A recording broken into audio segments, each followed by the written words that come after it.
కేసీఆర్ 1,00,000 కోట్ల అవినీతి సొమ్ము కూడగట్టుకున్నారని ఆరోపించారు మంత్రి కోమటిరెడ్డి. గతంలో కేసీఆర్ కు తప్పితే ఏ మంత్రికి అధికారం లేదన్న ఆయన సీఎం రేవంత్ నాయకత్వంతో మేమంతా టీంగా పనిచేస్తున్నామని చెప్పారు.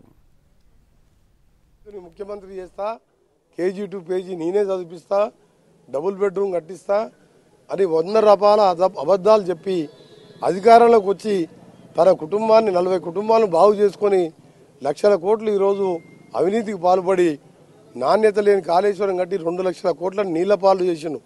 కొడుకు బిడ్డ అల్లుడు కేసీఆర్ చేతిలో తప్ప ఏ మినిస్టర్కి అధికారం లేకుండే. కానీ ఇవాళ మా ముఖ్యమంత్రి గారి నాయకత్వంలో అందరం టీం మెంబర్స్, మినిస్టర్స్ కానీ ఎమ్మెల్యేలను కానీ ఒక టీమ్గా పనిచేసి స్వచ్ఛమైన పరిపాలన అందిస్తామని ముఖ్యంగా 2 విషయాలు ఈరోజు చెప్పదలుచుకున్నా. మేము ఇచ్చిన ఇందిరమ్మ 6 గ్యారెంటీల్లో 2 ఇప్పటికే 2వ రోజే మేము ప్రమాణ స్వీకారం చేసిన 7th అయితే 9th రోజు మహిళలకు ఉచిత ఆర్టీసీలో ప్రయాణం దాదాపు రోజు 30 నుంచి 35 లక్షల మంది ప్రయాణిస్తున్నారు. రోజు 10 కోట్లు మా మీద భారం పడుతుంది. భారం